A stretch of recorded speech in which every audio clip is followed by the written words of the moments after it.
Hello बच्चों, welcome back to my YouTube channel educational points. तो स्वागत है आपका मेरे इस नए वीडियो में। आज हम लेके आए हैं आप लोगों के लिए फिजिक्स का एक बहुत ही इम्पोर्टेंट टॉपिक जो कि है डेरिवेशन। ठीक है, तो जो डेरिवेशन है, आज का ये टॉपिक जो है आपके 5 बहुत ही महत्वपूर्ण डेरिवेशन जो हर साल पूछे जाते हैं और बहुत ही इम्पोर्टेंट हैं, उनको आज हम डिस्कस करने वाले हैं। तो 5 जो डेरिवेशन है वो आपके 5 नंबर वाले क्वेश्चन में पूछे जाने वाले प्रश्नों में से एक है। ये आपको 5 मार्क्स के पूछे जाते हैं और कई सन में ये आपका इसके आधारित न्यूमेरिकल भी आते हैं, सूत्र भी पूछता है, मात्रक, विमा, ये वगैरह सब पूछते हैं। तो ये जो 5 आपके डेरिवेशन है, डेरिवेशंस जो हैं बहुत ही इम्पोर्टेंट हैं और ये जो आपके डेरिवेशंस है बहुत ही आसान भाषा में और फिगर के साथ हम एक एक डेरिवेशन को समझते चलेंगे। तो सबसे पहले हम देखेंगे कूलाम का नियम, उसके बाद है अक्षीय स्थिति में वैद्युत क्षेत्र की तीव्रता, दूसरा है अक्षीय स्थिति में वैद्युत क्षेत्र की तीव्रता, तीसरा है निरक्षीय स्थिति में वैद्युत क्षेत्र की तीव्रता और चौथा है गॉस की प्रमेय और पांचवा है बायो-सेवर्ट का नियम। ये पांचों बहुत ही इंपॉर्टेंट डेरिवेशंस में से एक हैं। तो चलिए एक एक को हम परिभाषा के साथ, फिगर के साथ समझते चलेंगे। तो सबसे पहले हम देखेंगे कूलाम के नियम को। ठीक है, बहुत ही आसानी से हम इस चीज को समझते चलेंगे। तो सबसे पहले हमें देखना है कूलाम का नियम। ठीक है, तो परिभाषा में क्या लिखनी है और अर्थ में क्या लिखना है, ये हमें समझना है। तो सबसे पहले हम एक फिगर को बनाएंगे, समझेंगे कि क्या कहना चाहता है फिगर। ठीक है, तो चलिए सबसे पहले हम फिगर देखते हैं। तो आपको 2 बिंदु लेनी है, 2 स्थिर बिंदु लेनी है। ठीक है, 2 स्थिर बिंदु हमने ले लिया, एक का नाम ए दिए और दूसरे का बी दिए। ठीक है, और इसके बीच में हमने एक लाइन खींची। ठीक है, और यहाँ पर ये Q1 आवेश से जुड़ा है और ये Q2 आवेश से जुड़ा है और ये एक दूसरे के बीच क्या कर रहा है, आकर्षित हो रहा है अथवा प्रतिकर्षण बल उन दोनों के आवेशों के गुणनफल के क्या होंगे, अनुक्रमानुपाती होंगे और इनके बीच की जो दूरी होगी उसको हम लेंगे R। ठीक है, बीच की दूरी को हम R लिखेंगे। तो यहाँ से हमने ये समझा कि हमने 2 स्थिर बिंदु आवेशों के बीच लगने वाला बल लिया। ठीक है, 2 बिंदु आवेश है तो बिंदु का नाम है ए और बी और जो आवेश है उसका Q1 और Q2 हमने आवेश लिख दिया और बीच की दूरी को हमने R माना है। अब आपको क्या करना है, सबसे पहले इस नियम की परिभाषा को लिखनी है। तो फिगर बनाने के बाद आप बहुत ही आसान तरीके से फिगर बना लेंगे और अब हम इसके नियम की परिभाषा को देखेंगे। तो देखिए, लिखेंगे इसमें कि, तो परिभाषा में लिखिएगा 2 स्थिर बिंदु। ठीक है, आपको लिखना है 2, ठीक है, स्थिर बिंदु, 2 स्थिर बिंदु आवेशों के बीच, आवेश हमने लगाए तो लिखेंगे आवेशों के बीच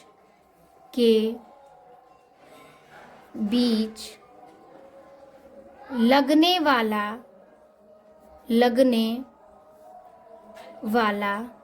आकर्षण, ठीक है, अथवा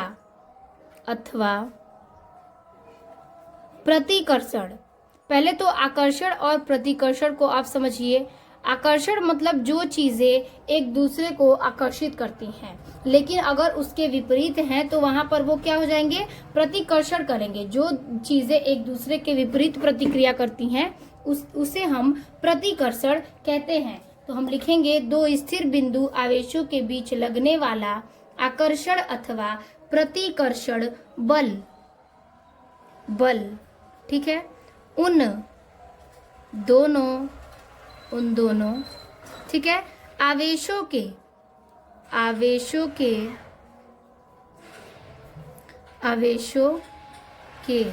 ठीक है, आवेशों के गुणनफल के, इन दोनों के आवेशों के गुणनफल के, ठीक है, गुणनफल के अनुक्रमानुपाती क्रमानुपाती, क्रमानुपाती, ठीक है, अनुक्रमानुपाती तथा आगे हमने क्या लिया, उनके बीच की दूरी, उनके बीच की दूरी, बीच की दूरी के वर्ग के, मतलब हम उसका स्क्वायर लेंगे, बीच की दूरी के वर्ग के व्युत क्रमानुपाती होता है। वृत्त क्रमानुपाती, क्रमानुपाती, ठीक है, क्या कह रहा है, वृत्त क्रमानुपाती होता है।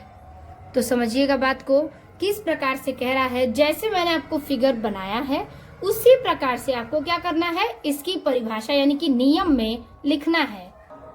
तो फिर उसके जो दूरी है उसके क्या है, दूरी के वर्ग के क्या है, व्युत क्रमानुपाती होता है।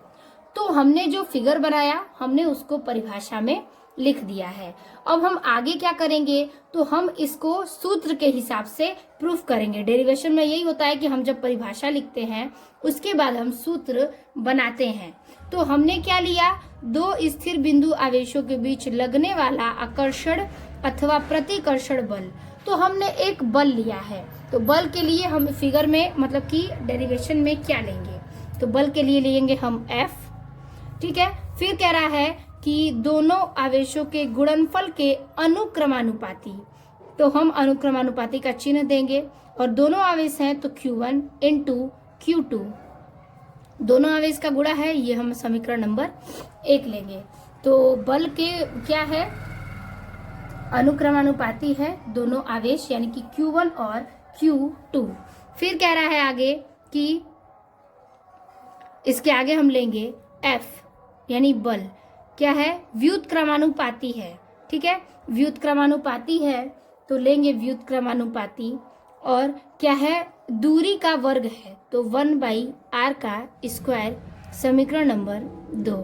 दूरी का वर्ग है तो दूरी के वर्ग के व्युत क्रमानुपाती है, हमने उसका भी चिन्ह दे दिया। तो ये हो गया आपका 1 व्युत क्रमानुपाती 1/r²। तो हम लिखेंगे समीकरण 1 व 2 को मिलाने पर, ठीक है, समीकरण 1 व 2 को मिलाने पर, ठीक है। अब हम दोनों को मिला देंगे तो हो जाएगा F व्युत क्रमानुपाती, इन दोनों का गुणा 1 में करेंगे तो हो जाएगा Q1 इंटू Q2/r का स्क्वायर, ठीक है, Q1 Q2/r²। फिर अब देखिए आगे हम लिखेंगे तो हो जाएगा, इस व्युत क्रमानुपाती को हटाने के लिए हम लेंगे ब्रैकेट में K बराबर नियतांक, तो क्या होगा, F is equal to K into Q1 into Q2/r का स्क्वायर, ठीक है। तो फिर क्या बचता है नीचे वो देखेंगे। तो देखिए इस K का मान यानी कि K को हटाने के लिए हम मान प्रदर्शित करेंगे और मान प्रदर्शित होगा तो हो जाएगा F इज इक्वल टू 1/4πε0, ठीक है, और फिर Q1/Q2/r का स्क्वायर। तो ये आपका जो कि है सूत्र प्रूफ होता है, ठीक है। यहाँ से आपको कूलाम के नियम का सूत्र प्रूफ होगा। और अगर आपको 1/4π हटाना है, अगर न्यूमेरिकल आप लगाएंगे तो उसका मान क्या लिखेंगे, तो मान लिखेंगे हम, ठीक है, तो लिखेंगे 1/4πε0 इज इक्वल टू, इसका मान हो जाएगा 9 × 10⁻⁹ न्यूटन मीटर स्क्वायर प्रति कूलाम का स्क्वायर, ठीक है, ये हो जाएगा इसका मान। और कुछ और जानकारी के लिए हम इसके आगे अपसाइलेंट नॉट जो कि है वो क्या है, निर्वात की वैद्युतशीलता है, ठीक है। तो हम लिख सकते हैं epsilon naught is equal to निर्वात की वैद्युतशीलता,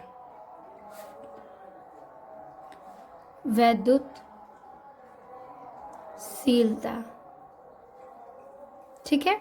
और यहाँ पर अपसाइलेंट नॉट का मान भी रख लेते हैं 8 इंटू 0.85 इंटू 10⁻⁻12 कूलाम स्क्वायर प्रति न्यूटन मीटर का स्क्वायर। ठीक है, ये हो जाएगा आपका इसका मान। तो हमने यहाँ से एप्सिलॉन नॉट और 1/4 पाई एप्सिलॉन नॉट इसका मान देख लिया है। अगर आपको न्यूमेरिकल लगाना है तो आप इस बेस पे भी लगा सकते हैं। कभी कभी एमसीक्यूज में भी पूछ देता है कि इसका मान ज्ञात करने के लिए इसका मतलब प्रतीक या मात्रक क्या होगा, तो हम वही आपको बता रहे हैं। तो हमने पहला डेरिवेशन कंप्लीट किया, यानी कि कूलाम का नियम। अब हम देखेंगे अच्छी स्थिति में वैद्युत क्षेत्र की तीव्रता को। तो चलिए देखते हैं उसको भी। तो अगला डेरिवेशन है हमारा अच्छी स्थिति में वैद्युत क्षेत्र की तीव्रता। ठीक है, तो सबसे पहले हमने क्या बताया, सबसे पहले हम फिगर को समझेंगे। तो फिगर को समझेंगे तो सबसे पहले हम लेंगे इसमें कि माना एक वैद्युत द्विध्रुव AB है। ठीक है, तो माना एक वैद्युत द्विध्रुव हम यहाँ ले लेते हैं कि AB है। ठीक है, तो लिखेंगे कि A, यहाँ पर एक वैद्युत द्विध्रुव AB लेंगे, तो A और यहाँ B, A लेंगे B लेंगे। ठीक है, तो माना एक वैद्युत द्विध्रुव AB है। ठीक है, और फिर जिसकी लंबाई, इसकी जो लंबाई है वो क्या है, 2L है, जिसकी लंबाई 2L है, और ये -q आवेश और +q आवेश से जुड़ा है, यानी कि ये -q आवेश और +q आवेश से बना है। और इसके मध्य बिंदु, यानी इसकी मध्य बिंदु जो है वो क्या है, वो हम O लेंगे। इसकी मध्य बिंदु O है। ठीक है, और यह R दूरी से, ठीक है, O बिंदु यहाँ पर जो है वो क्या है, O है। तो ये बताइए, जब ये 2L है तो इसका आधा भाग L का होगा और इधर का आधा भाग L का होगा, तब दोनों जुड़ के क्या बने, 2L बना। और इसके मध्य के बीच के बिंदु की क्या मान है, तो 0 है, यानी कि O है। अब देखिए कह रहा है कि यह R दूरी पर इसके अक्ष से एक बिंदु P है, लेकिन किस दूरी से, यहाँ से R की दूरी से यहाँ पर एक P अक्ष बिंदु है, जहाँ पर वैद्युत क्षेत्र की तीव्रता यानी कि E ज्ञात करनी है। वैद्युत क्षेत्र की तीव्रता E को ज्ञात करना है। ठीक है, तो यहाँ से आपको क्या क्लियर हुआ, क्लियर होता है कि वैद्युत क्षेत्र की तीव्रता हमें क्या ज्ञात करनी है, E ज्ञात करनी है। तो ये बताइए, हमने बिंदु लिया P, AB मान लिया, -q आवेश +q आवेश। ठीक है, अगर हम इसके आगे क्या करेंगे, डेरिवेशन को धीरे धीरे सॉल्व करेंगे। तो फिगर तो आपको समझ में आ गया कि हमने B की दूरी से एक अक्ष पर बिंदु P लिया और बीच की जो मध्य बिंदु है उससे लेके P तक की दूरी R है। अगर हमें ज्ञात करना होगा इधर का R, तो उसमें हम L जोड़ सकते हैं, और इधर का L ज्ञात करना होगा तो हम उसमें L एक माइनस करेंगे R में। तो क्या हम लिखेंगे, तो चलिए देखते हैं आगे को प्रोसेस को। तो लिखेंगे हम इसमें क्या, देखिए माना, पहले इस प्रोसेस को लिख लेते हैं। डिफिनीशन में क्या लिखना है, तो लिखेंगे माना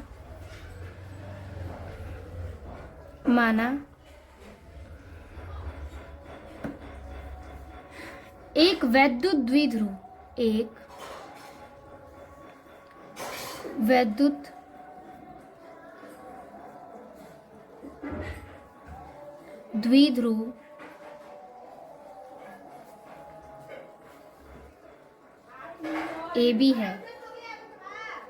AB है, जिसकी लंबाई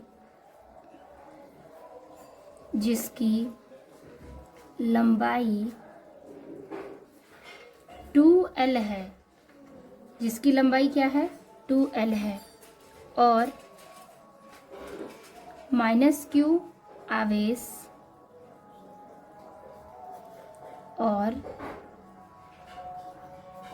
+q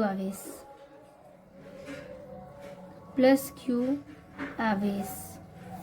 ठीक है, और -q आवेश और +q आवेश से बना है, क्या है, से बना है,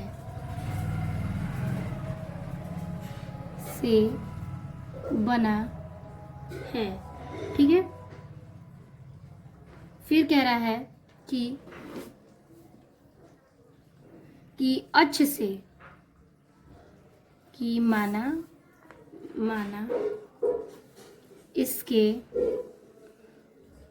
माना इसके मध्य बिंदु हमने क्या लिया, ओ लिया।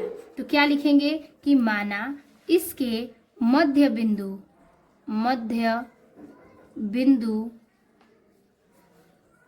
ओ से आर दूरी पर इसके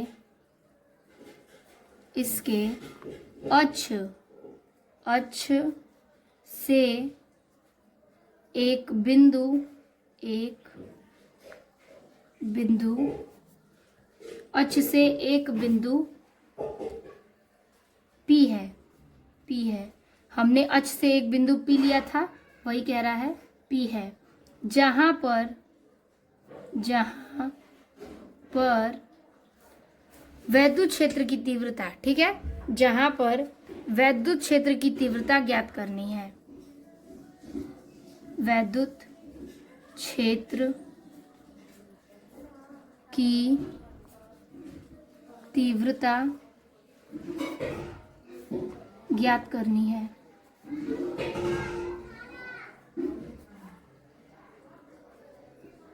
ठीक है, जहां पर हमें वैद्युत क्षेत्र की तीव्रता ज्ञात करनी है।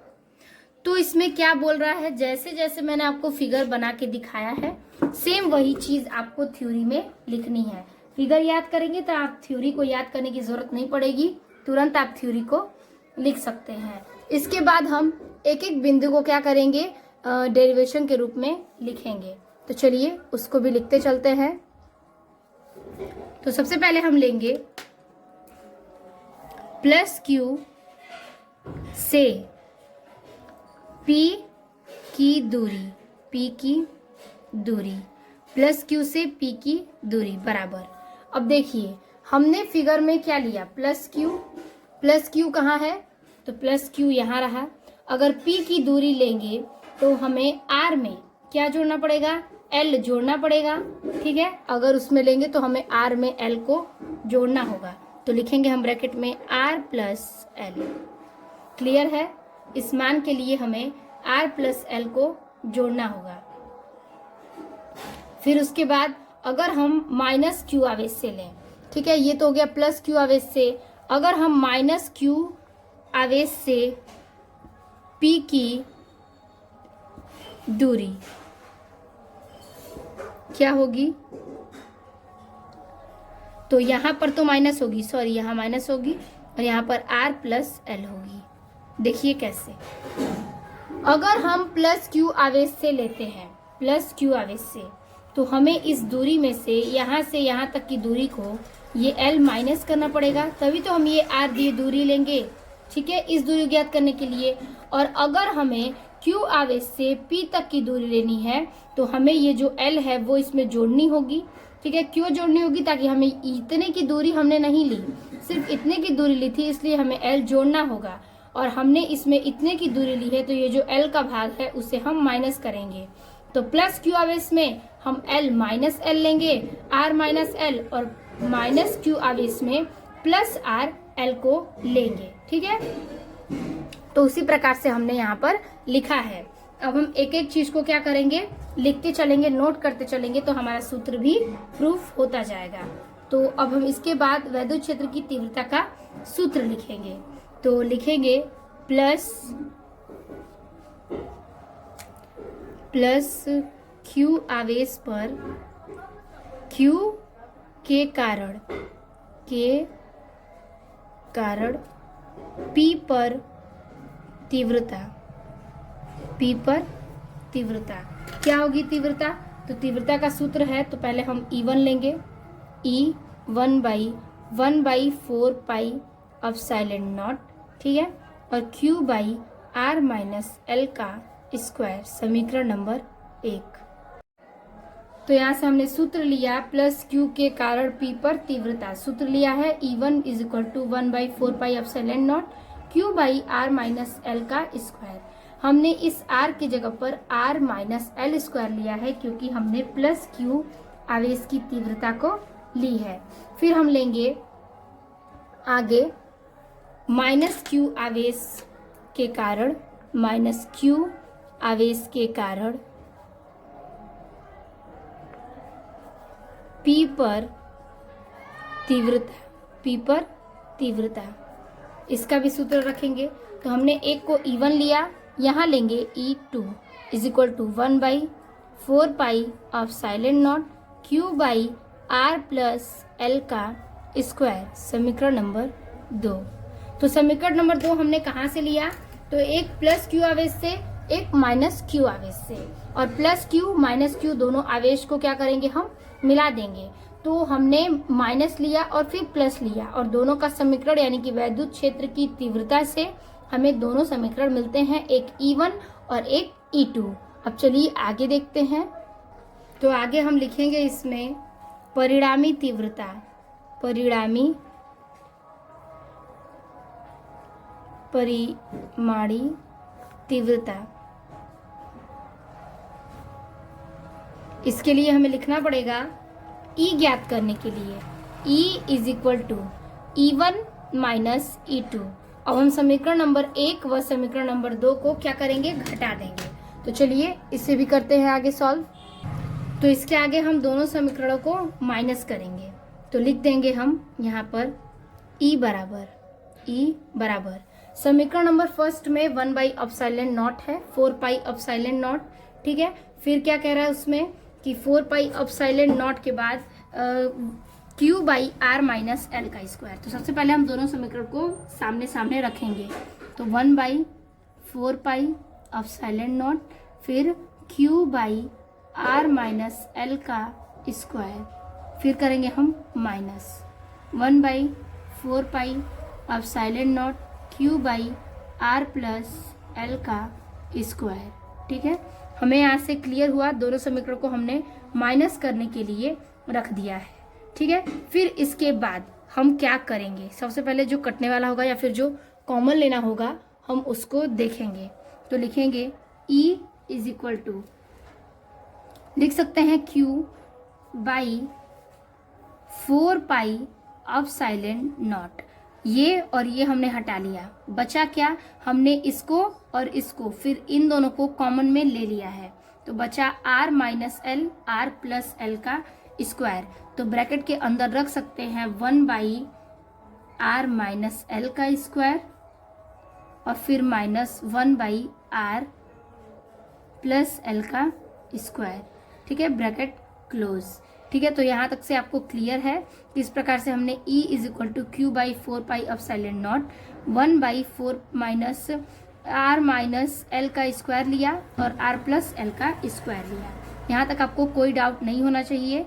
इसके आगे हम क्या करेंगे, सॉल्व करेंगे। बहुत ही आसान सा मेथड है, आपको एकदम क्लियर हो जाएगा। तो हम लिखेंगे E इज इक्वल टू, इसे हम नोट कर देंगे Q बाई 4 पाई ε0। अब ब्रैकेट के अंदर को हमें सॉल्व करना है। तो हम क्या करेंगे कि इन दोनों का तिर्यक गुणा करेंगे, इसका इसमें गुणा करेंगे तो हो जाएगा R प्लस L का स्क्वायर और माइनस इसका इधर करेंगे तो R माइनस L का स्क्वायर और बटे में क्या बचेगा। तो देखिए इन दोनों का अगर हम ए स्क्वायर प्लस बी स्क्वायर पे कर दें तो क्या बचेगा, R स्क्वायर और माइनस L स्क्वायर का होल स्क्वायर, ठीक है, R square minus L square का होल स्क्वायर, ये बचेगा। फिर हम इसके आगे इसको सॉल्व करेंगे। तो कैसे सॉल्व करेंगे, आपको कोई प्रॉब्लम ना हो तो देख लीजिए। सबसे पहले हम इसे सॉल्व करेंगे किस बेस पर, तो ए स्क्वायर प्लस बी स्क्वायर और प्लस 2ab पर, और A square minus B square और प्लस 2ab पर, ठीक है। इन दोनों को हम वैसे ही सॉल्व करेंगे और by A square minus B का स्क्वायर नीचे में हम इसको लेंगे। तो चलिए इसको पहले आगे हम सॉल्व करते हैं। तो आगे हम लिखेंगे इसमें E इज इक्वल टू, ठीक है, क्या बचा था, Q बाई 4 पाई ε0, ठीक है, ये बचा था हमारा। फिर ब्रैकेट के अंदर मैंने बोला R स्क्वायर लेंगे और A square B square plus 2ab पर लेंगे। तो लिखेंगे R का स्क्वायर प्लस L का स्क्वायर प्लस 2ab यानी कि 2RL और minus R square minus L square फिर प्लस 2RL। ठीक है, ये दोनों के सूत्र को हम रख देते हैं सूत्र पर। अब बटा में रखेंगे R square minus L square का होल स्क्वायर। अब जो कटने वाला चीज है उसे हम कटा देंगे। आर स्क्वायर से R square cancel, L square से एल स्क्वायर कैंसिल। क्या बचेगा? बचेगा E is equal to Q by 4 pi of epsilon naught, और ब्रैकेट में बच रहा है हमारा 2 पाई या 2RL, तो हो जाएगा 4RL और बटा में R square minus L square का whole square, bracket close. Clear है? अब इस L को हम एकदम छोटा मानेंगे, तो इसलिए L इज लेस देन क्या है? R। मतलब R से L बहुत ही कम मात्रा में है, यानी कि बहुत ही तुच्छ है या छोटा है। ठीक है, फिर हम आगे लिखेंगे E is equal to Q by 4 pi of epsilon naught. क्या बचा? 4RL। इसको हम लिख सकते हैं क्या कि 2 कॉमन ले लेंगे तो बचेगा Q, ये Q, ठीक है, Q, ये यहाँ पे हम 1 लिखेंगे, सॉरी, तो ये Q अंदर आएगा तो Q इंटू RL। ठीक है, RL, और हमने 2 कॉमन ले लिया और ब्रैकेट के बाहर लेंगे R, बटा में लेंगे आर स्क्वायर का होल स्क्वायर। क्योंकि L को हमने एकदम छोटा माना है इसलिए हमने उसे छोड़ दिया, यानी कि काट दिया। फिर इसके आगे हम क्या लेंगे? तो लेंगे E is equal to 1 by 4 pi of epsilon naught. अब ये बताइए, ये जो QRL है इसको ले सकते हैं P बराबर Q इंटू RL, फॉर्मूला होता है। ठीक है, तो हम इसको ले सकते हैं यहाँ से 1 by 4 pi of epsilon not. बचा क्या? तो इसकी जगह पे हम लिखेंगे 2P, QRL है जो, वो यहाँ पर P लेंगे तो P, और ब्रैकेट के बाहर बचता है R, और बटा में R के पावर 2 दूना के 4। इस R से हमने एक R को कटा दिया तो बचा क्या? 1 बराबर 4 pi of epsilon naught is equal to, यानी कि ब्रैकेट में बचा क्या? 2P और बाई R का Q, क्योंकि हमने एक R यहाँ से कैंसिल कर दिया है। तो ये सूत्र हमें मिलता है अक्षीय स्थिति में वैद्युत क्षेत्र की तीव्रता का। तो यहाँ से हमें ये सूत्र मिलता है। ठीक है, तो ये था हमारे अक्षीय स्थिति में वैद्युत क्षेत्र की तीव्रता, यानी कि E is equal to 1 by 4 pi of epsilon naught 2PR का Q। ठीक है, तो यहाँ तक आपका हमने 2 डेरिवेशन क्लियर किया है। आई होप आपको यहाँ तक के डेरिवेशंस क्लियर होंगे। अब हम चलेंगे आगे निरक्षीय स्थिति में वैद्युत क्षेत्र की तीव्रता पर। तो अगला डेरिवेशन है निरक्षीय स्थिति में वैद्युत क्षेत्र की तीव्रता का। बहुत ही इंटरेस्टिंग सा टॉपिक है और बहुत ही इम्पोर्टेंट ये टॉपिक है। तो देखिए इसमें हम क्या लिखेंगे और कैसे इसको बनाएंगे। सबसे पहले हम इसका फिगर बनाएंगे। तो फिगर में हमें सबसे पहले क्या लिखना है? तो हम लेंगे सबसे पहले, माना एक वैद्युत द्विध्रुव A और B है, तो लिखेंगे माना एक वैद्युत द्विध्रुव A और B है। ठीक है, A और B एक वैद्युत द्विध्रुव है, A B। फिर कह रहा है जो माइनस Q आवेश और प्लस Q आवेश से बना है, माइनस Q आवेश और प्लस Q आवेश से बना है, और माना इसकी लंबाई, इसकी जो लंबाई होगी वो है 2L। जैसे मैंने अक्षीय में बताया वैसे ही माना इसकी लंबाई क्या होगी? 2L होगी, और इसके मध्य बिंदु क्या है? मध्य बिंदु जो है वो है O।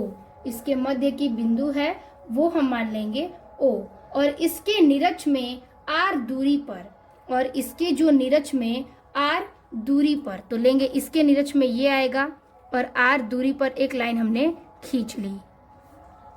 R दूरी पर क्या है कि P है, एक बिंदु P है, इस बिंदु को हम P ले लेंगे। तो निरक्ष में R दूरी पर एक बिंदु क्या है? P है, जहां वैद्युत क्षेत्र की तीव्रता को ज्ञात करनी है, जहां पर वैद्युत क्षेत्र की तीव्रता यानी कि E ज्ञात करनी है। और ये मानिए कि हमने जब इसको 2L लिया तो इसकी आधा दूरी क्या होगी? L होगी, और इसकी भी आधी दूरी क्या होगी? L होगी। ठीक है, और हमने इसको R दूरी पर ले लिया है, ठीक है, r दूरी पर p बिंदु ले लिया जहां पर हमें E यानी कि वैद्युत क्षेत्र की तीव्रता ज्ञात करनी है। फिर आगे लिखेंगे, फिर हम A बिंदु से P बिंदु पर मिला देंगे और P से B बिंदु पर मिला देंगे। फिर मिलाने के बाद हम क्या करेंगे आगे, तो यहाँ से निकली हुई एक कोई रेखा लेंगे, ठीक है, और यहाँ पर E1 और ये E2 और ये जो लाइन है वो हो जाएगी आपकी E3, या फिर लेंगे E1 और E2। तो ये वेक्टर के रूप में क्या हो जाएंगे, फैल जाएंगे। फिर इसके आगे और हम ऊपर लाइन खींच देंगे तो यहाँ पर हो जाएगा ये लंबवत घटक, ठीक है, इसके ऊपर ये लंबवत घटक हो जाएंगे।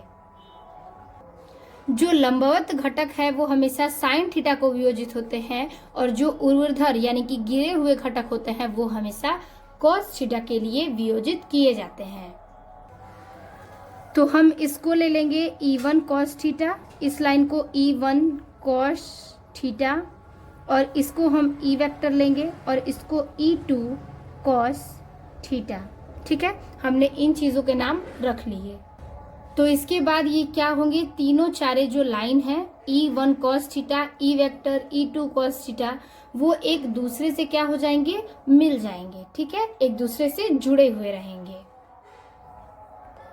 तो इसके आगे हम थ्योरी लिखेंगे, यानी कि जैसे हमने फिगर बनाया है उसको हम क्या करेंगे कि लिख देंगे।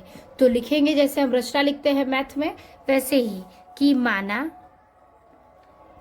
माना एक वैद्युत द्विध्रुव, एक वैद्युत द्विध्रुव, माना एक वैद्युत द्विध्रुव A और B है, जो माइनस Q तथा प्लस Q से बना है,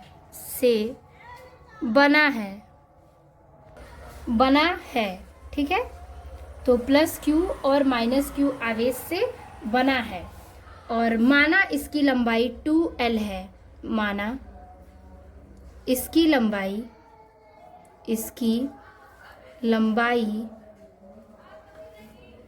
2L है,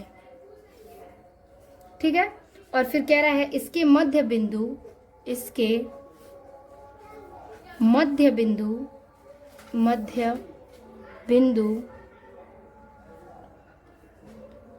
O, ठीक है, O, इसके मध्य बिंदु O से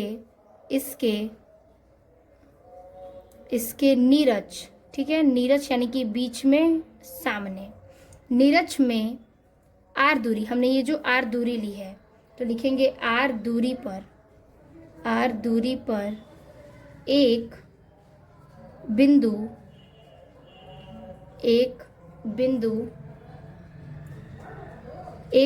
ठीक है, हमने एक बिंदु P लिया, P है जहां वैद्युत क्षेत्र की तीव्रता ज्ञात करनी है, जहां वैद्युत क्षेत्र की तीव्रता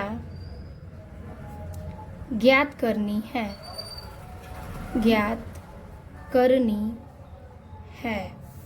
A से P मिलाते हैं, A को P से मिलाते हैं, हमने A को P से मिलाया तो लिखेंगे A को P से मिलाते हैं तथा B को P से मिलाते हैं और कि वैद्युत क्षेत्र की तीव्रता, ठीक है, तो लिखेंगे E1 cos थीटा और E2 cos थीटा से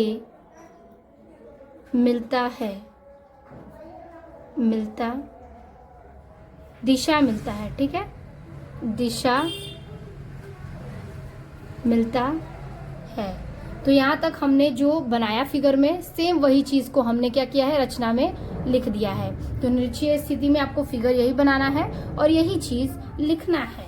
अब हम इसके आगे क्या करेंगे, समीकरण को बनाएंगे। तो चलिए पहले समीकरण को लिखते चलते हैं और सॉल्व करते चलते हैं। तो हम आगे लिखेंगे प्लस क्यू आवेश के कारण P पर तीव्रता। ठीक है, एक एक चीज को समझते चलिएगा और नोट करते चलिएगा। P पर तीव्रता, तो हमारा सूत्र है E = 1/4πε0 Q/r²। तो यहाँ पर हम ले लेंगे समीकरण में E1 = 1/4πε0 Q/, ठीक है, BP। अब यहाँ पर जो R थी, ये जो दूरी थी, हम आपको फिगर में पहले दिखा देते हैं। तो यहाँ पर ये जो R दूरी है उसके लिए हमने ये BP की दूरी ली है, तो इसको हम वहीं पर रखेंगे। तो यहाँ पर हम रखेंगे क्या, BP का स्क्वायर। ठीक है, BP का हम यहाँ पर स्क्वायर रखेंगे। तो ये सूत्र के हिसाब से हमारा क्या होता है, BP का स्क्वायर होता है। ठीक है, अब ये जो BP है, अगर आपने पाइथागोरस प्रमेय तो पढ़ा होगा, तो पाइथागोरस प्रमेय पर हम BP के मान को पहले लिख देंगे। तो लिखेंगे कर्ण स्क्वायर बराबर लंब का स्क्वायर प्लस आधार का स्क्वायर। ठीक है, कर्ण जो था हमारा वो था PB का स्क्वायर और बराबर क्या, R² लंब है और प्लस L²। तो हो जाएगा BP² बराबर रूट में R² प्लस L²। अब इसी मान को हम इसके जगह पर रखेंगे। ठीक है, इस मान को हम उसके जगह पर रख देंगे। तो चलिए रखते हैं। तो लिखेंगे हम E1 = 1/4πε0। ठीक है, फिर लिखेंगे Q/, इसके जगह पर हम ये रखेंगे तो रखेंगे R² प्लस L का स्क्वायर। ठीक है, समीकरण नंबर हम यहाँ से 1 इसको मानते हैं। ठीक है, हमने यहाँ BP पर R² प्लस L² का मान रखा और सूत्र पे रखने के बाद हम इसे समीकरण नंबर 1 मानेंगे। आई होप आपको यहाँ तक क्लियर है। फिर हम आगे लिखेंगे कि -Q आवेश के कारण P पर तीव्रता, हमने प्लस लिया था, अब लिखेंगे -Q आवेश के कारण P पर तीव्रता। ठीक है, तो हम अब इसको लिखेंगे। तो यहाँ पर लिखेंगे E2, जो हमने यहाँ रखा वही चीज रखेंगे, E2 बराबर 1/4πε0 और Q/, उधर से हम लेंगे A P से मिलाया था और B P से मिलाया था, तो AP का स्क्वायर रखेंगे और यहाँ पर भी हम अगर निकालते हैं तो हमें AP का मान क्या निकलेगा, R² प्लस L का स्क्वायर। तो वही चीज हम इसमें भी रखेंगे। तो लिखेंगे E2 = 1/4πε0 Q/, इसका AP का मान भी यही हम रखेंगे, तो रख देंगे R² प्लस L का स्क्वायर। समीकरण नंबर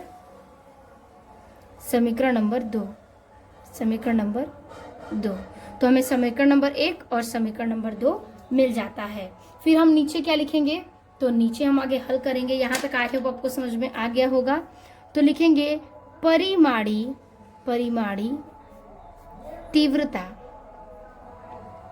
तीव्रता। ठीक है, परिमाणी तीव्रता के आधार पर E = क्या रखेंगे, तो E1 cos theta plus E2 cos theta. अब E1 E2 cos थीटा को हम क्या करेंगे, रखकर सॉल्व करेंगे। E1 हमारा ये रहा और E2 हमारा ये रहा। तो चलिए दोनों को रखते हैं आगे। तो रखेंगे हम यहाँ पर E = 1/4πε0 Q/R² प्लस L²। ठीक है, यहाँ पर हम ये रख दिए।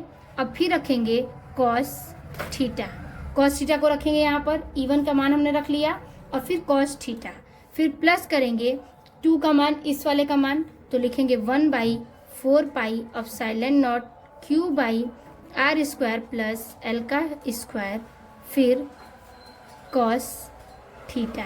आई होप आपको दोनों समीकरण हम जब जोड़ रहे हैं तो किस प्रकार से रखे हैं ये आपको क्लियर होगा। ठीक है, अब हम इसके आगे क्या करेंगे, सॉल्व करेंगे। तो इसके आगे हम चलिए सॉल्व करते हैं। तो इसके आगे हमें देखना है कि क्या कॉमन है। E = हम निकाल लेते हैं। 1/4πε0 Q/r² प्लस एल का स्क्वायर, ये इस साइड में भी है और यहाँ पे भी है, तो हम निकाल लेंगे 1/4πε0 Q/r का स्क्वायर प्लस एल का स्क्वायर। ठीक है, एल का स्क्वायर और आर का स्क्वायर। उसके बाद देखिए ये निकालने के बाद क्या होता है, बचता है हमारा क्या ब्रैकेट के अंदर cos थीटा और cos थीटा, इन दोनों को जोड़ देंगे तो हो जाएगा 2 cos थीटा।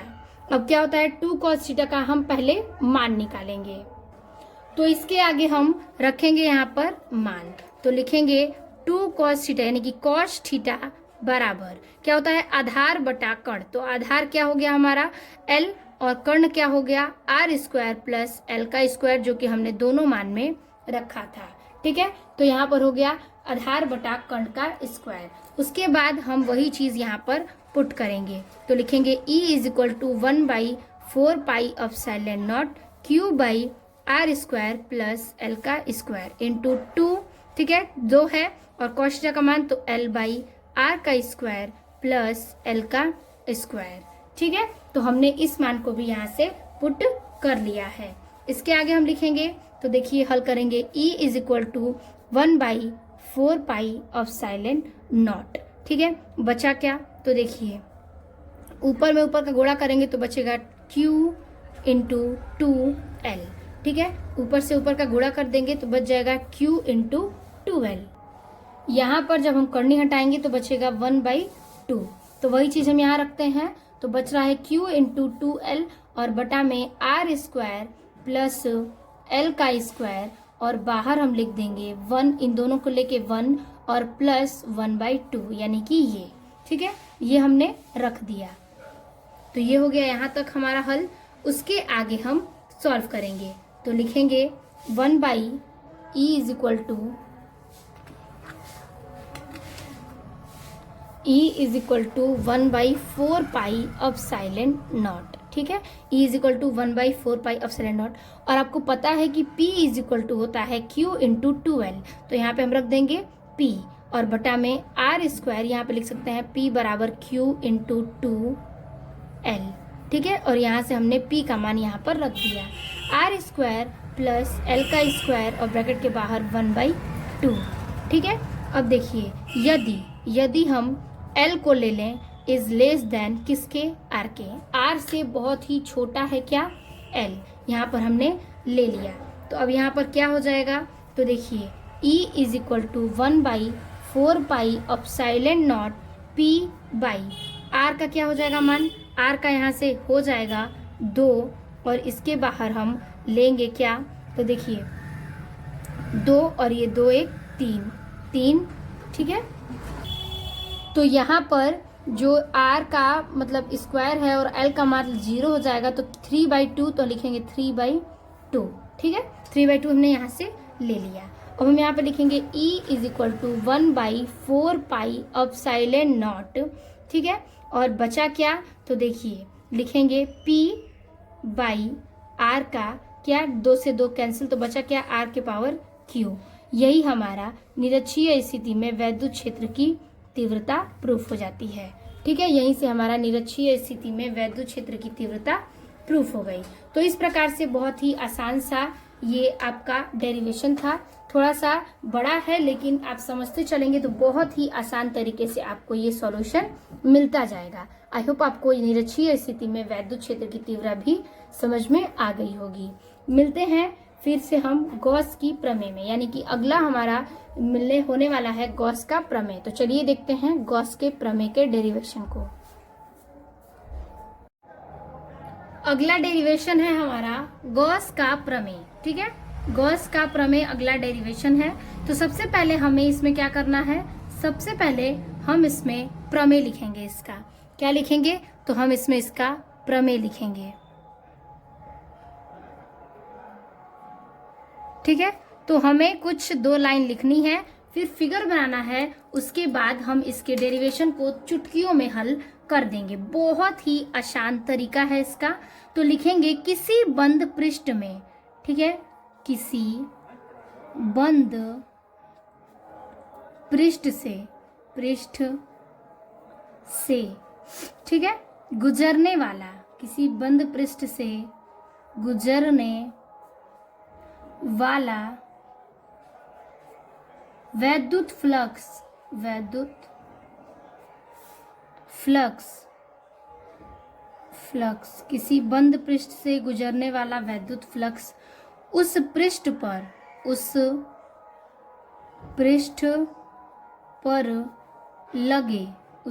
पर लगे कुल आवेश का 1/ε0 गुना होता है। तो आपको इसमें यही लिखना है कि किसी बंद पृष्ठ पर, ठीक है, किसी बंद पृष्ठ पर और से गुजरने वाला वैद्युत फ्लक्स उस पृष्ठ पर लगे कुल आवेश का 1/ε गुना होता है। तो ये तो था आपका क्या, थ्योरी। और आपको कौन सा सूत्र प्रूफ करना है वो लिखेंगे। तो आपको सूत्र प्रूफ करना है phi E = 1/ε0 इंटू Q, और जैसे कि ये बन के हो जाएगा phi E = Q/ε0, और यही आपको क्या करना है, प्रूफ करना है। ठीक है, यही आपको प्रूफ करना है। तो सबसे पहले हम इसको क्या करेंगे, अब फिगर को बनाएंगे। तो फिगर हमें कैसे बनाना है, ठीक है। तो चलिए फिगर देखते हैं, समझते हैं। तो कह रहा है कि यहाँ पर कोई बंद पृष्ठ है, ठीक है। तो हम किसी बंद पृष्ठ का बनाएंगे। कोई बंद पृष्ठ है, तो हमने कोई पृष्ठ बना लिया, ठीक है, ठीक है। और इसमें क्या है, कोई Q आवेश है, प्लस Q का कोई आवेश है। तो लिखेंगे हम यहाँ पर कहीं भी प्लस Q आवेश जो कि बिंदु O पर बना है, मतलब कि कहीं पर इसकी बिंदु O स्थित है और इसके बीच आवेश से लेकर पृष्ठ के बीच की दूरी क्या है, R है। आवेश से लेकर पृष्ठ के केंद्र तक के बीच की दूरी क्या है, R है, ठीक है। और फिर यहाँ से एक बनता है क्या, पृष्ठ गोल सा, और इस पृष्ठ के बीच की जो बिंदु आ रही है वो है क्या, P। यहाँ से ये बिंदु जब आ रहा है तो इस पृष्ठ में बन रहा है क्या, P। तो यानी एक बंद पृष्ठ में एक Q आवेश है प्लस Q, और कोई बिंदु Q O है, और O से लेकर किसी बिंदु तक जब जा रही है तो वो दूरी R है, और वो जो बिंदु जा रही है वो एक P है, ठीक है। उस बिंदु का नाम हम P लेंगे। ये जो आपको P के बाहर पूरा क्षेत्र दिखता है, उस पूरे क्षेत्र का नाम है A। लेकिन अगर हम आधे की बात करें तो आधे को लेंगे DA, ठीक है, आधे को लेंगे हम DA। तो अब क्या करना है आपको, इसका जो ये बाहरी क्षेत्र है इस लाइन से इस लाइन को मिला देना है, ठीक है। उसके बाद ये लाइन को आपको इस लाइन से मिला देनी है। अब ये पूरा क्षेत्र था हमारा कितने का, A का, लेकिन आधा भाग है क्या, DA का। यहाँ से हम एक रेखा लेंगे, ठीक है। इस बिंदु से हम आगे की एक रेखा लेंगे जो कि बनेगी क्या, E रेखा बनेगी, ठीक है। यहाँ से हम जो रेखा लेंगे वो हमारी E रेखा बनेगी। देखिए आपको स्पष्ट दिख रहा होगा, ये जो रेखा बन रही है उसको हम E लेंगे। तो ये जो E बनेगा वो वेक्टर E बनेगा, और यहाँ से हम एक और कोण लेंगे जो कि हम देंगे यहाँ पर नाम DA वेक्टर, ठीक है, DA वेक्टर। इन दोनों के बीच में जो कोण बनेगा उसको हम लेंगे थीटा, और इसके बीच में जो यहाँ पर घन कोण बनेगा इसको हम लेंगे D ओमेगा। याद रखिएगा ये D ओमेगा है, DW नहीं, D ओमेगा। तो फिगर वो आपको पूरा बन चुका है। मैं आपको एक बार समझा दूं।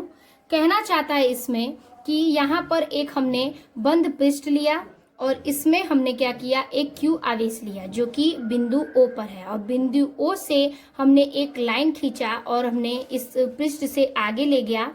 तो यहाँ पर ये बिंदु बना क्या, P, और P से हमने एक क्या बनाया, पृष्ठ बनाया, और उस पृष्ठ से क्या बनता है, ये तो दूरी जो हो जाएगी वो R हो जाएगी। P के आगे एक और रेखा खींचेंगे जो कि हम लेंगे क्या, E, और E वेक्टर हो जाएगा वो, ठीक है। और इस गोले की जो दूरी है, ये जो गोले का क्षेत्रफल है वो पूरे का A है, लेकिन आधे का हम लेंगे DA, और यहाँ से एक और रेखा हम खींचेंगे तो यहाँ पर बन जाएगा कोण। कोण को लेंगे थीटा और इस रेखा को हम लेंगे DA वेक्टर। ठीक है, DA वेक्टर लेंगे तो वही कह रहा है। और यहाँ पर हम जो यहाँ पर घनकोण बनाए हैं उसको हम d ओमेगा लेंगे। तो यहाँ से ये आपका फिगर जो है गॉस प्रमेय का वो क्लियर होता है और यही सूत्र को अब हमको प्रूफ करना है। तो चलिए हम एक एक चीज को सॉल्व करते चलेंगे और बहुत ही आसानी से तुरंत ये समाप्त हो जाएगा। तो सबसे पहले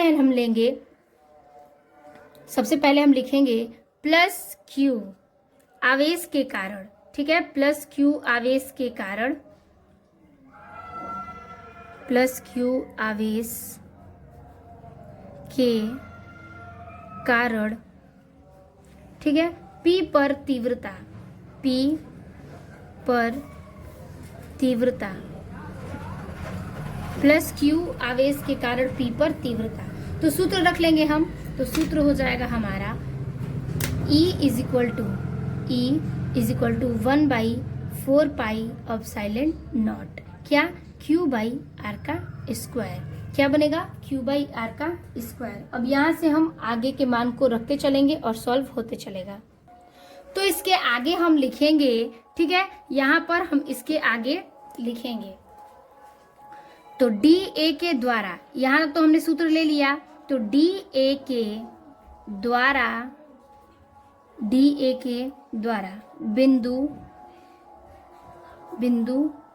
O पर बनाया गया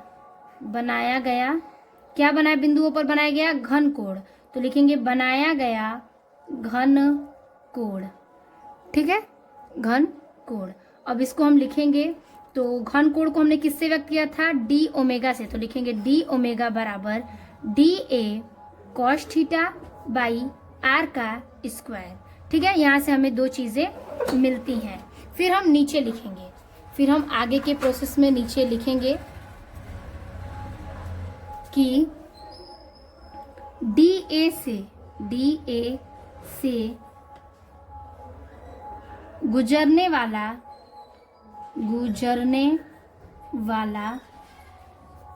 वैद्युत फ्लक्स, ठीक है, DA से गुजरने वाला वैद्युत फ्लक्स क्या लिखेंगे? तो D phi E is equal to E into DA। ठीक है, तो यहाँ से हम लिखेंगे E इंटू DA।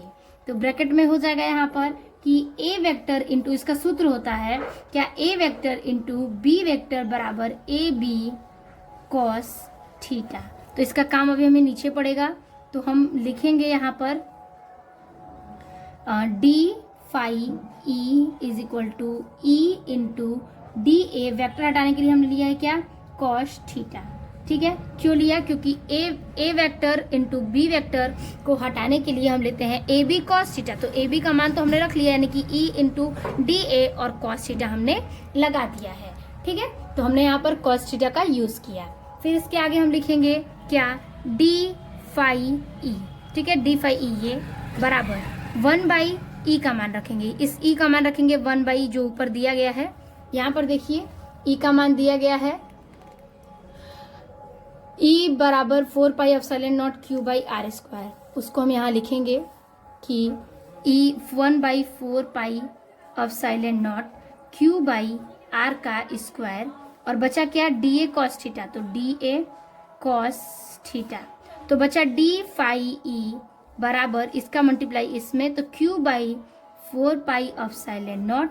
बचा क्या? DA cos theta by R का स्क्वायर। ठीक है, DA cos theta by R का स्क्वायर। फिर देखिए नीचे लिखेंगे इसके D फाई E बराबर Q बाई, ठीक है, क्या? 4 पाई एप्सिलॉन नॉट। अब ये DA cos theta by R square, देखिए हमने यहाँ पर लिया है D ओमेगा बराबर DA cos theta by R square. तो हम यहाँ पर लिख सकते हैं D ओमेगा। तो लिखेंगे हम यहाँ D ओमेगा, यानी कि ये चीज हमारी हट चुकी। तो यहाँ से हम लिखेंगे संपूर्ण, ठीक है, संपूर्ण पृष्ठ से गुजरने जरने वाला वैद्युत फ्लक्स। ठीक है, तो हम क्या लिखेंगे, तो देखिए नीचे लिखेंगे हम फाई ई बराबर Q by 4 pi epsilon not, और फिर यहाँ पर हम लगाएंगे समाकलन d ओमेगा, और यहाँ पर हम लिख सकते हैं कि समाकलन d ओमेगा को हटाने के लिए बराबर 4 पाई हमें लिखना है। मतलब ये उसका मान है कि समाकलन d ओमेगा को हटाने के लिए हम 4 पाई लिखेंगे। तो यहाँ पर वैद्युत फ्लक्स से गुजरने वाला, तो फाई ई बराबर Q बाई, यहाँ पर बचता है क्या 4 pi epsilon not d omega, और इसको हटाने के लिए हमने लिया क्या 4 पाई। तो नीचे हमारा बचेगा यहाँ पर, तो हम लिखेंगे फाई ई बराबर Q by 4 pi epsilon not into इसका मान 4 पाई।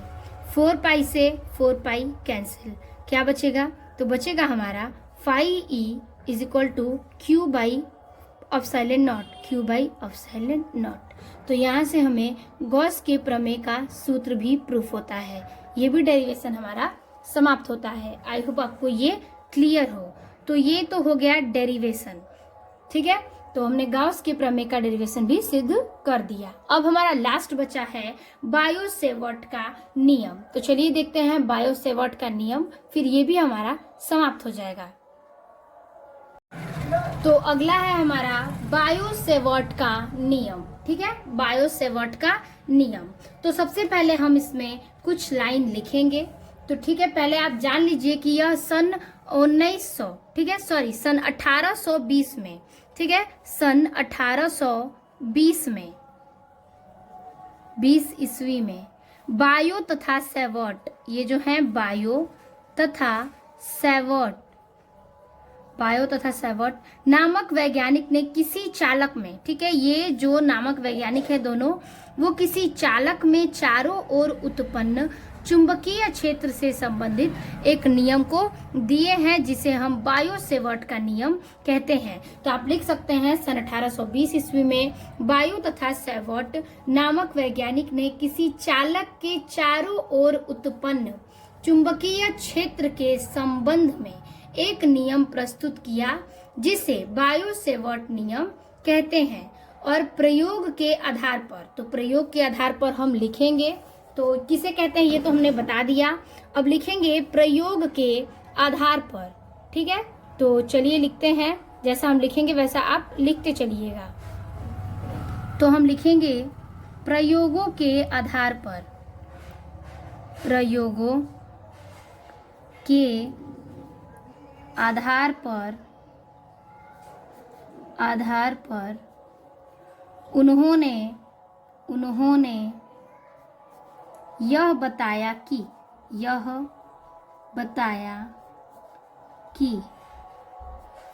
किसी धारावाही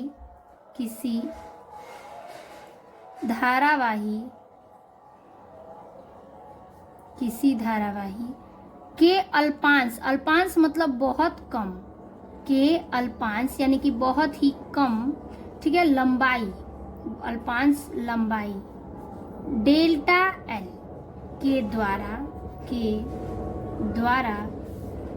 किसी बिंदु P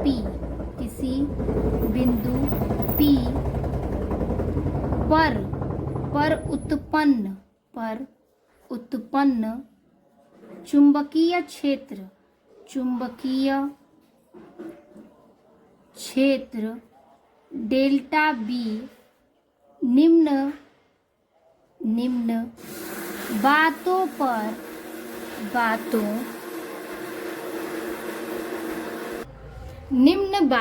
पर निर्भर करता है।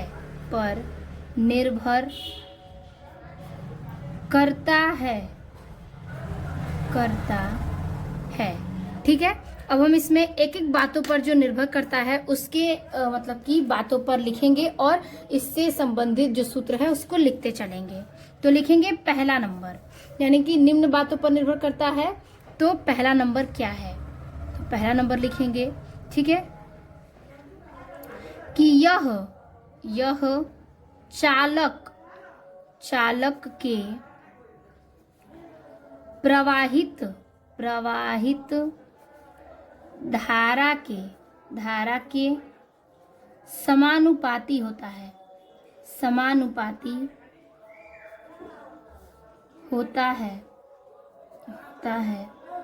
ठीक है।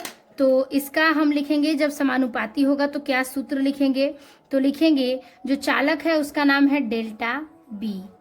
तो हमने फिगर को नहीं देखा तो चलिए पहले फिगर को देख लेते हैं। यहाँ से लिख लेंगे डेल्टा बी व्युत्क्रमानुपाती है आई के।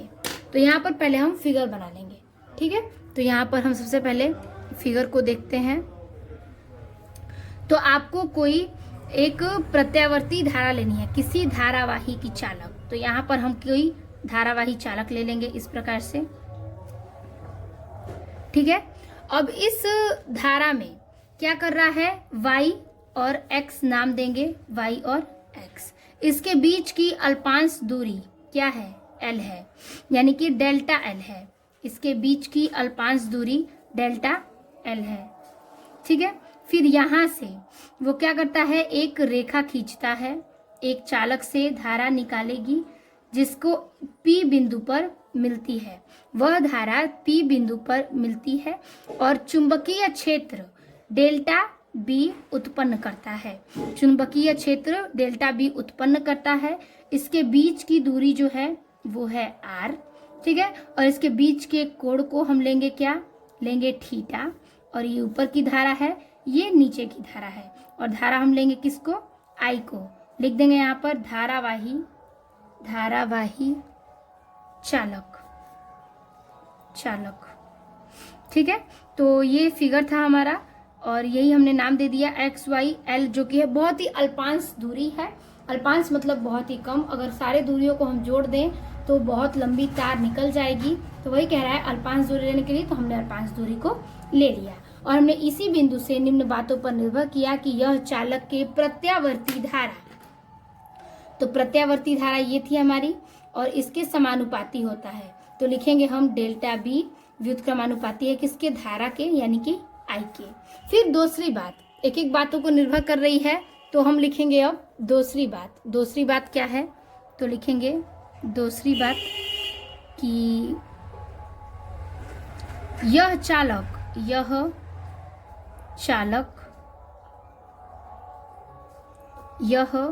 चालक खंड की लंबाई, इसको हम समीकरण नंबर 1 ले लेंगे। खंड की लंबाई के समानुपाती होता है, समानुपाती होता है। तो लिखेंगे इसमें हम समानुपाती के लिए डेल्टा बी व्युत्क्रमानुपाती है किसके, डेल्टा एल के, ठीक है। तो लंबाई थे हमारी डेल्टा एल, तो उसको हम ले लेंगे समीकरण नंबर 2। तीसरी बात लिखेंगे, ठीक है। नीचे चलते चलेंगे और लिखेंगे तीसरी बात क्या है, तीसरी बात लिखेंगे कि यह चालक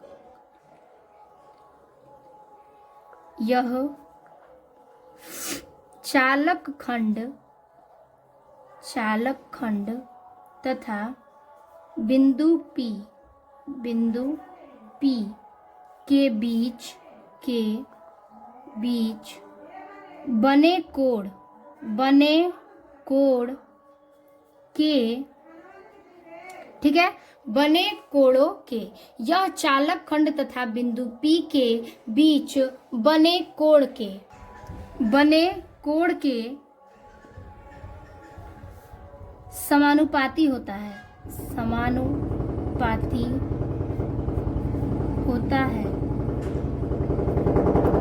तो बने कोण के बीच के, तो लिखेंगे हम डेल्टा बी व्युत्क्रमानुपाती समानुपाती साइन थीटा। बने कोण के तो साइन थीटा, समीकरण नंबर 3।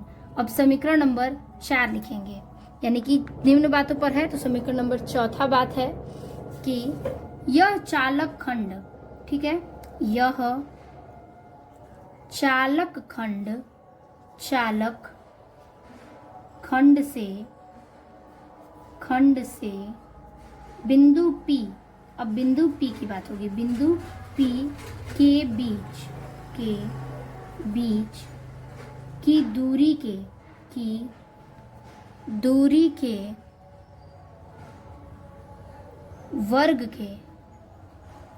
वर्ग के व्युत्क्रमानुपाती होता है। व्युत्क्रमानुपाती होता है। अब इसमें भी हम लिखेंगे, तो लिखेंगे डेल्टा बी व्युत्क्रमानुपाती 1/r का स्क्वायर, समीकरण नंबर 4। तो इस प्रकार से सारे समीकरण हमने नोट कर लिए, कौन किसके समानुपाती है, कौन किसके व्युत्क्रमानुपाती है। फिर इसके बाद हम इन चारों समीकरण को एक साथ क्या कर देंगे, मिला देंगे। तो सारी डेल्टा बी से है, डेल्टा बी इन व्युत्क्रमानुपाती आई समीकरण नंबर 1, फिर डेल्टा एल, फिर साइन थीटा, फिर 1/r²। अब इन सारों को हम मिला देंगे। तो चलिए आगे लिखेंगे चारों को मिलाने पर, चारों समीकरण को मिलाने पर क्या प्राप्त होगा। तो सारे डेल्टा बी से थे, तो delta B is equal to, sorry व्युत्क्रमानुपाती है सारे के, तो लिखेंगे क्या, आई, फिर था क्या डेल्टा एल, फिर था क्या तो साइन थीटा, फिर 1/r², तो 1 तो गुणा क्रम में चला जाएगा बटा में r²। ठीक है, अब क्या बचेगा, तो देखिए बच रहा है, तो हम इसे हल बस कर देंगे, यहीं से हमारा प्रूफ हो जाएगा।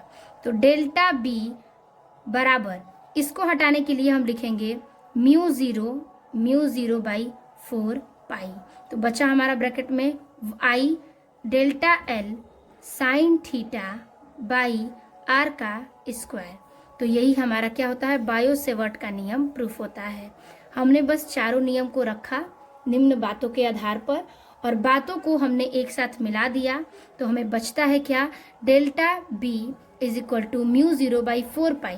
तो हम यहाँ पर लिख देंगे व्युत्क्रमानुपाती या समानुपाती बराबर μ0/4 पाई, और यहीं से हमने ये लिया, तो हमें ये सूत्र मिलता है। और हम लिख सकते हैं जहाँ μ0/4 पाई का मान होता है 10⁻⁻7 न्यूटन प्रति एम्पियर का स्क्वायर। ठीक है, तो हमें ये भी पता चलता है कि μ0/4 पाई का मान क्या है। तो इस प्रकार से हमने आज के इस वीडियो में 5 डेरिवेशन को क्लियर किया। कूलाम के नियम को, अक्षीय स्थिति में वैद्युत क्षेत्र की तीव्रता, निरक्षीय स्थिति में वैद्युत क्षेत्र की तीव्रता, गॉस का प्रमेय और बायो सेवर्ट का नियम। ये पांचों डेरिवेशन बहुत ही इम्पोर्टेंट हैं और बहुत सारे कई सन में ये पूछे गए सवालों में से एक है। आई होप आपको ये वीडियो पसंद आई होगी और पूरा समझ में आया होगा। मिलते हैं आपसे नए वीडियो में नए टॉपिक के साथ, तब तक के लिए धन्यवाद।